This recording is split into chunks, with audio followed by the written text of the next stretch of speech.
आओ, मैं जिंदा हूँ। मुझे कुछ नहीं हुआ। बुरा सपना था शायद। हाँ सपना था। हाँ सपना ही था। ऊपर भी कोई नहीं है।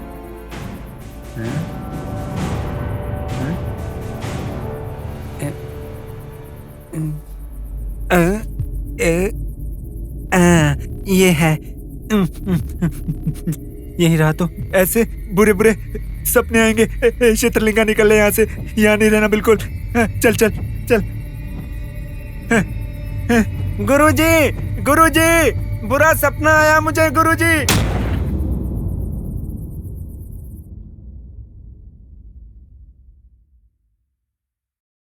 ये वाकई में बहुत खतरनाक जंगल है। अगर उन्होंने सही समय पर अपने आदमी नहीं भेजे होते तो हम बहुत ही मुसीबत में पड़ जाते।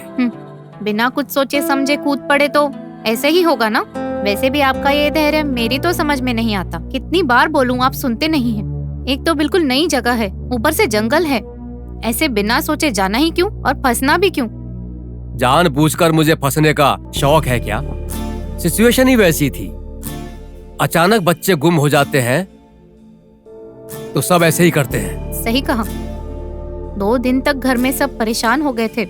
उन 2 दिनों में बड़ी माँ ने खाना और पानी तक नहीं छुआ था।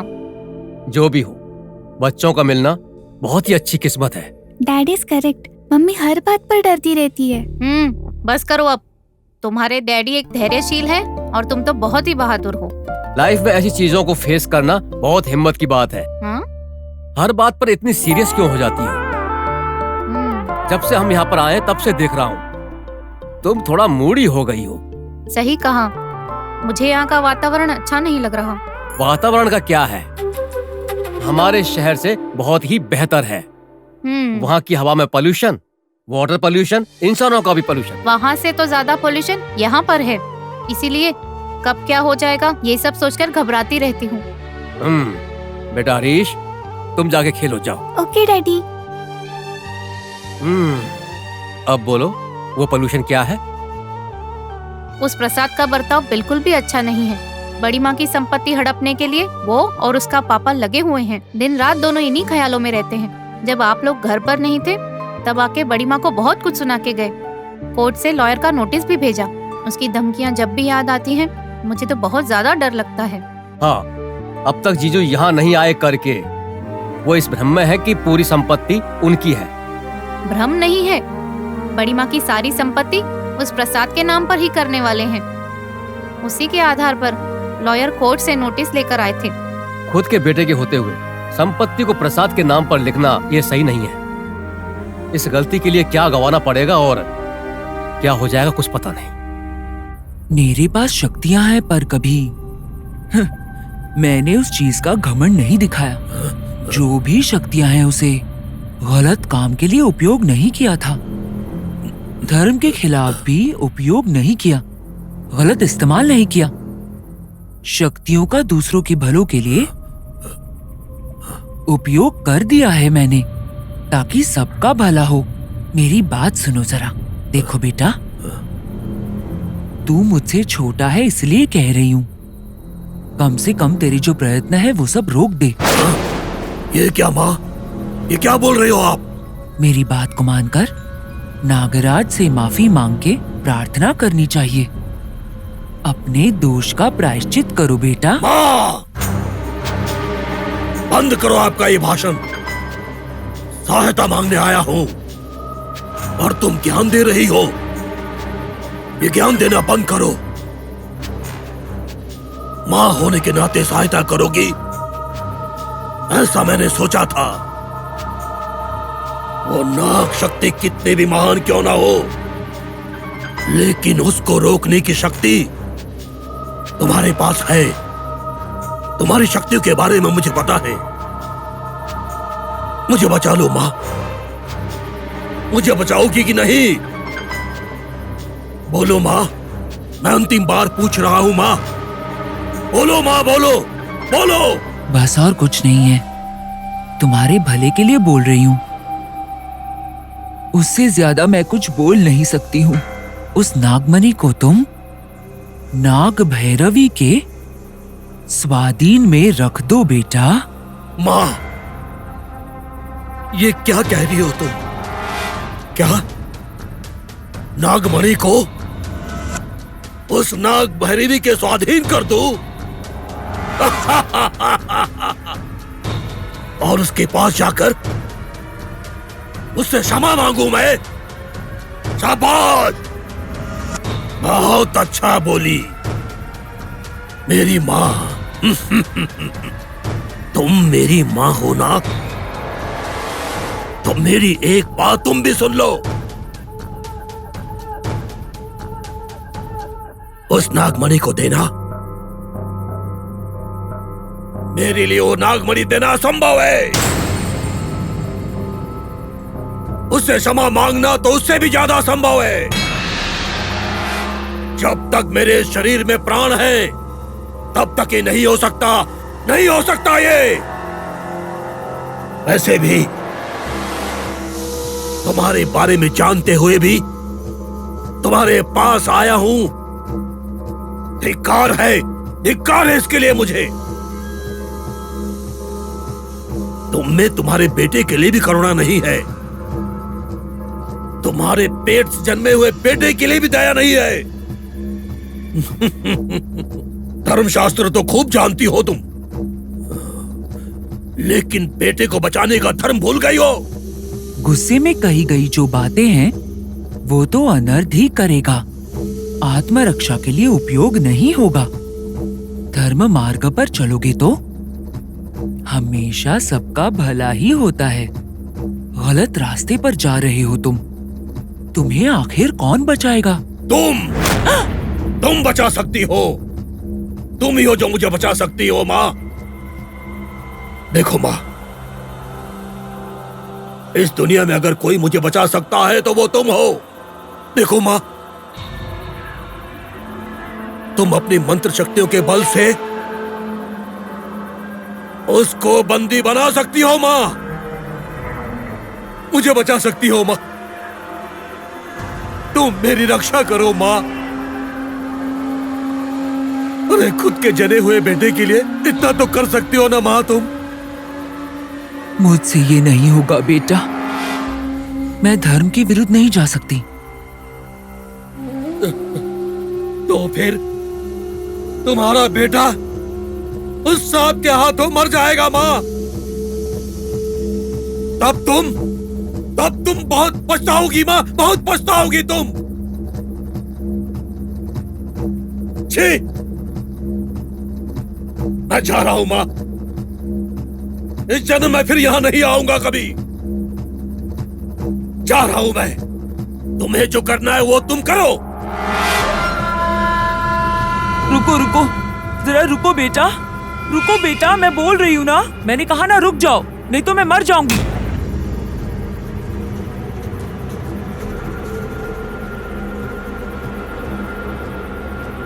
मैं तो मर जाऊंगी तुम्हारे जैसे दुष्ट आदमी को पैदा करके। मैं पहले से ही मर रही हूँ, समझे? जिंदगी में मेरी सारी शक्तियां मैंने सिर्फ भले के लिए ही इस्तेमाल की है। महान काली बात सुनिए, इसको सही मार्ग दिखाना तुम्हारे हाथ में नहीं है। इसको बचाओ ना माँ, इसकी जरा रक्षा करो।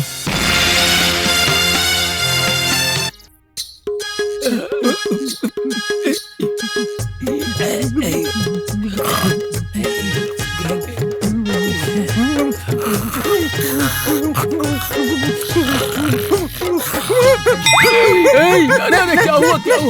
अरे क्या हुआ? बुरा सपना देखा क्या? हाँ, बुरा सपना ही है। नाग भैरवी ने मेरा पीछा करके मुझे काट के मुझे मार दिया सपने में उसने। अरे ज्यादा मत डरो, मुझे भी सपना आया था। नाग भैरवी ने मुझे डस लिया और मैं मर गया था, पर मैं मरा हूँ क्या? गुरुजी ने हमें ताबीज दिया है ना, नाग भैरवी कुछ नहीं कर सकती, डरो मत। हाँ, गुरुजी ने दिया है ना इस रक्षा कवच को, भरोसा नहीं है क्या? वो नाग भैरवी चाहे कुछ करे ना करे, लगता है मैं इस डर से जरूर मर जाऊंगा। डरो मत, मुझे भी मत डराओ। डर तो लगेगा ही ना, लेकिन डरने से कोई फायदा नहीं। जब तक गुरुजी नहीं आते हम माता जी से प्रार्थना करते हैं। हाँ, ऐसा ही करते हैं। हाँ। माँ परमेश्वरी, अखिलांडेश्वरी, माँ परमेश्वरी, अखिलांडेश्वरी, माँ परमेश्वरी, अखिलांडेश्वरी, माँ परमेश्वरी, अखिलांडेश्वरी, माँ परमेश्वरी, अखिलांडेश्वरी, माँ परमेश्वरी, अखिलांडेश्वरी, माँ परमेश्वरी।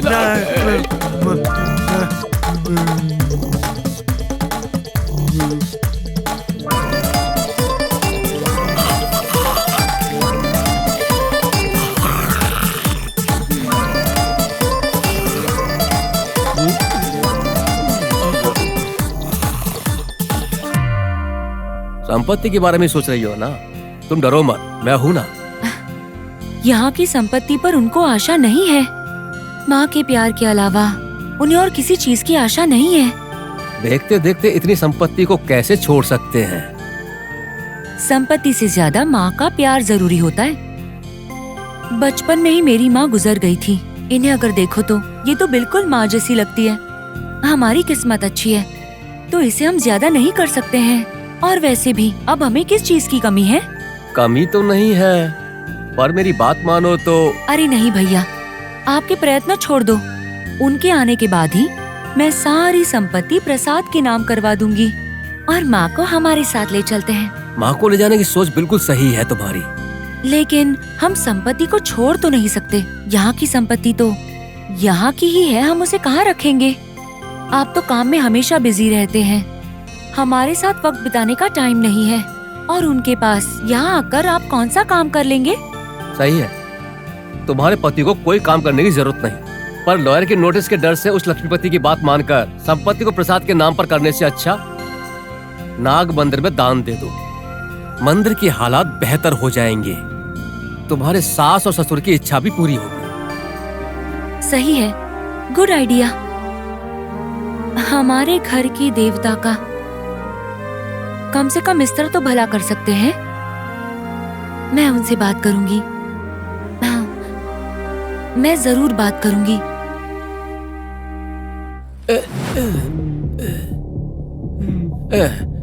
सुनो चित्रलिंगा। बोलो शंभुलिंगम। हमारे गुरुजी ने लगता है उस नाग भैरवी को जमीन में जिंदा गाड़ कर गलती की है। अब तुम्हें ऐसा क्यों लगता है? हाँ, क्यों लगता है मतलब? जब से उन्होंने ऐसा किया है, क्या हम पेट भरकर खाना खा रहे हैं? नहीं नहीं। चैन की नींद सो पा रहे हैं? नहीं, क्या? बिल्कुल नहीं। एक कदम उठा के दूसरा कदम रख पा रहे हैं क्या? इसलिए पूछ रहा हूँ। उस नाग भैरवी ने हमारे 2 आदमियों को काट कर मार दिया। पर कहाँ मार दिया था? जहाँ पर नाग भैरवी को जिंदा गाड़ दिया था वहीं पर। मैं भी वही बोल रहा हूँ। चित्रलिंगा, अब और कौन बचा है? तुम और मैं ही ना। है, हमारे पास गुरुजी का दिया हुआ ताबीज है ना। ताबीज तो है। इस ताबीज पर तुझे भरोसा नहीं, मतलब गुरुजी पर भरोसा नहीं? ऐसा कुछ नहीं है, थोड़ा बहुत तो भरोसा है? पूरा भरोसा नहीं है। मतलब अब हम क्या करेंगे? क्या करेंगे? क्या करेंगे? इस जंगल में एक डोरा नाम का आदमी है, उसे बहुत कुछ पता है। उसके पास बहुत शक्ति है। हम किसी को भी बिना बताए उसके पास चलते हैं। अगर ये बात गुरुजी को पता चल गई तो? कैसे पता चलेगा? जाएंगे तो हम दोनों ही ना, मैं तो नहीं बोलूंगा। मैं भी नहीं बोलूंगा तो। मत बोलना। हम उसके पास जाएंगे, उससे और एक तावीज बनवाएंगे। उस तावीज को गुरुजी को दिखाएंगे नहीं, हम अपने अंदर छिपा के रखेंगे। जिंदा रहे उतना ही काफी है।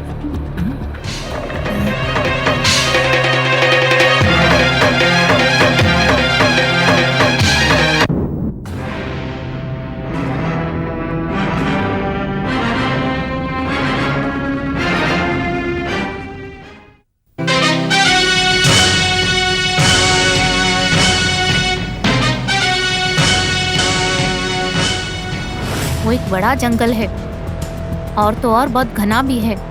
चींटियां भी न मिलने जितना घना है। उतने बड़े जंगल में एक बड़े पेड़ के नीचे एक मांत्रिक है। वो मांत्रिक बहुत शक्तिशाली है। वो एक खिलौने पर पूजा कर रहा है।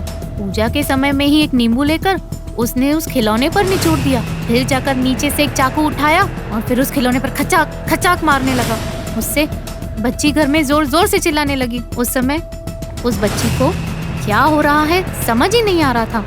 क्या करना है नहीं पता, कहाँ जाना है नहीं पता। तभी वो घर से बाहर निकल गई और निकल के जंगल की तरफ चली गई। तभी उस बच्ची को देखकर सारे जानवर इधर उधर भागने लगे। उस बच्ची को तो कुछ समझ में ही नहीं आया, सीधा चलती गई, कहीं नहीं रुकी और वो चलती गई।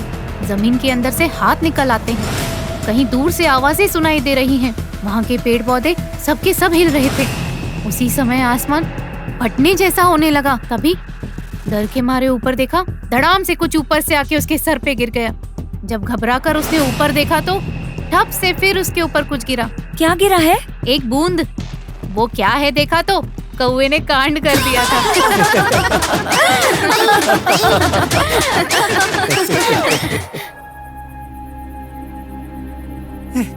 गया मैं तो। ए, और कितना दूर है शंभुलिंगा? पूछ क्यों रहे हो? चिंता मत करो, चलो। कब से बोल रहा है आ गया है, आ गया है, आ गया है। अरे कहाँ आ गया अरे है? आ ही गया है, चलो। अरे मेरी माँ, अरे